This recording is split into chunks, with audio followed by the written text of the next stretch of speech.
¿Qué tal? Bueno, hoy vamos a meternos de lleno en un tema que es fundamental, un verdadero pilar de nuestro sistema legal y social, el derecho de propiedad aquí en Costa Rica. Y es que es uno de esos conceptos que todos, de alguna manera, creemos conocer, pero que, la verdad, tiene una profundidad jurídica que es fascinante. Y para empezar, vamos a plantear una pregunta que va a ser clave, que va a guiar a toda nuestra conversación. ¿El derecho de propiedad en Costa Rica es de verdad un poder absoluto, sin límites? Porque, fíjense, esa tensión entre el derecho de uno, el derecho individual, y las necesidades de todos, de la colectividad, bueno, ese es precisamente el corazón de todo este debate. Muy bien, aquí tienen nuestra hoja de ruta, lo que vamos a ver hoy. Vamos a arrancar con los conceptos fundamentales y cómo han evolucionado. Después nos metemos de lleno con la propiedad en común, primero la copropiedad, luego el condominio, y de ahí pasamos a un tema crucial, las limitaciones y la función social. Cerramos con un análisis comparativo para amarrar todo. Perfecto. Entonces, entremos en materia. Como les decía, antes de poder discutir sobre las formas más complejas o los límites de la propiedad, es fundamental que tengamos bien claras las bases, los conceptos esenciales y cómo ha sido su evolución en nuestro marco legal. Vean, nuestra legislación civil se inspira mucho en esta definición clásica que tiene un claro origen francés. Y fíjense bien en el lenguaje. Habla de un sometimiento absoluto y exclusivo a la voluntad de una persona. Esto refleja esa visión liberal de la propiedad, casi como un derecho sagrado, un poder total. Esa es la base, el punto desde el cual todo lo demás va a evolucionar. Ahora, una precisión técnica, pero que es muy importante. A menudo usamos dominio y propiedad como si fueran lo mismo, pero no lo son. Como bien lo señalaba Valverde ya por 1936, dominio es un término con raíces romanísticas, que se refiere a ese poder directo, material sobre la cosa. En cambio, propiedad es un concepto más moderno, mucho más amplio, que abarca la totalidad de los intereses económicos de alguien. Y esta idea, claro, sí consagra el más alto nivel. El artículo 45 de nuestra Constitución Política dice textualmente que la propiedad es inviolable. Pero ojo, la misma norma nos pone la excepción en la mesa. Se puede privar a alguien de su propiedad por interés público, eso sí, siempre y cuando haya una indemnización. O sea que desde la misma Constitución ya vemos esa dualidad. El derecho es casi absoluto, pero tiene que ceder ante el interés colectivo. Y lo interesante es ver que este concepto no apareció de la nada. Como lo explica muy bien Rojas en su análisis del 2010, nuestra historia constitucional nos muestra una clara evolución. Empezamos en 1841 con una garantía básica. Luego, en 1859, por primera vez se usa la palabra inviolable. Y llegamos a nuestra Constitución actual, la del 49, que mantiene esa inviolabilidad, pero, y esto es un cambio fundamental, añade en un segundo párrafo la posibilidad de imponerle limitaciones por interés social. Muy bien. Ahora que tenemos las bases, hablemos de las formas en que se puede ejercer la propiedad. La primera, y quizá la más simple cuando hay varias personas involucradas, es la copropiedad, una figura legal súper común. La palabra clave aquí, la que tienen que recordar, es pro indiviso. ¿Qué significa? Que la cosa no está dividida físicamente. Si somos copropietarios de un terreno, yo no soy dueño del pedazo del norte y mi socio del pedazo del sur. No, ambos somos dueños de una fracción ideal, de un porcentaje, lo que jurídicamente se llama una parte alícuota, sobre la totalidad del terreno. Y nuestro Código Civil, en el artículo 270, lo deja muy claro. Dice que los dueños actúan como si fueran un solo propietario. Es decir, los derechos de usar la cosa, de disfrutarla, de venderla, se ejercen todos juntos, de manera conjunta.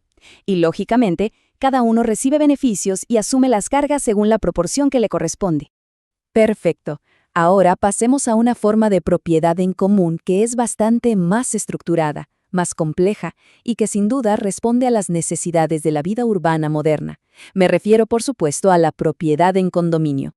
Lo que hace tan particular al condominio es que tiene una estructura dual. Piénsenlo así. Por un lado, hay un derecho de propiedad totalmente individual y exclusivo sobre la unidad privativa, el apartamento, la oficina, el local. Pero por otro lado, y esto es inseparable, existe un derecho de copropiedad sobre las áreas comunes, los pasillos, el ascensor, la piscina, los jardines.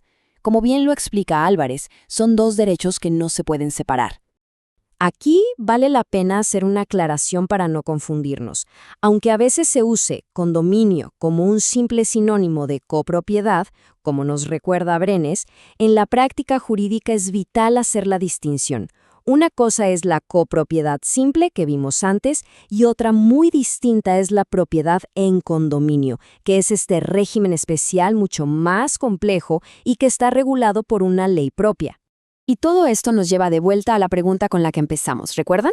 Sobre si la propiedad era un derecho absoluto.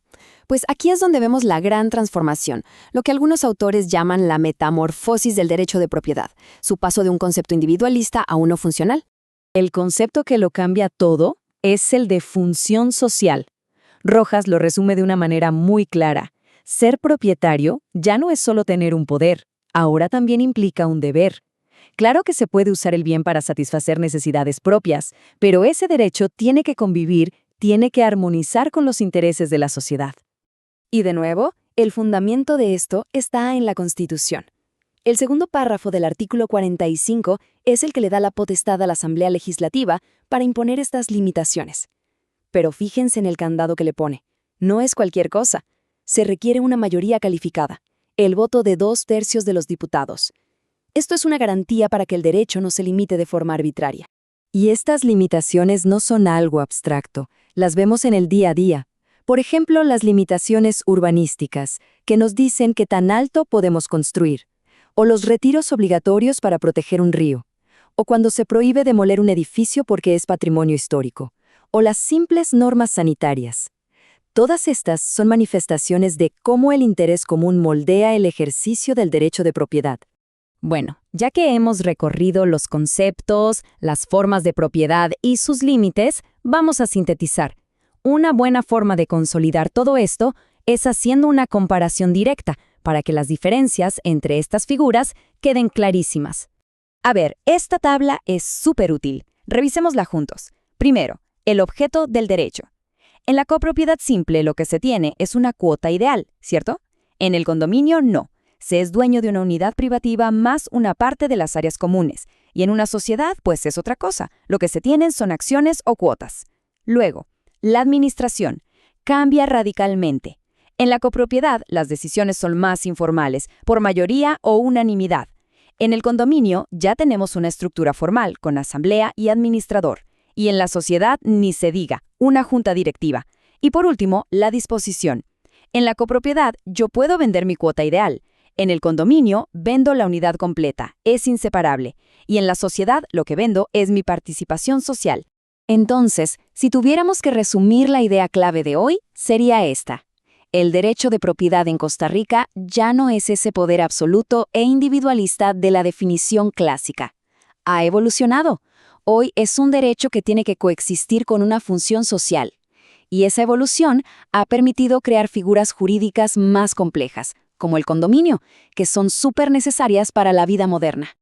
Y para cerrar, les dejo una pregunta para que se la lleven y la piensen. Es obvio que nuestras ciudades están creciendo hacia arriba. La verticalización es el día a día. Entonces, ¿cómo creen que debe evolucionar la ley de propiedad en condominio para hacerle frente a los nuevos desafíos sociales, ambientales y legales que se nos vienen? Porque créanme, esta discusión apenas está comenzando.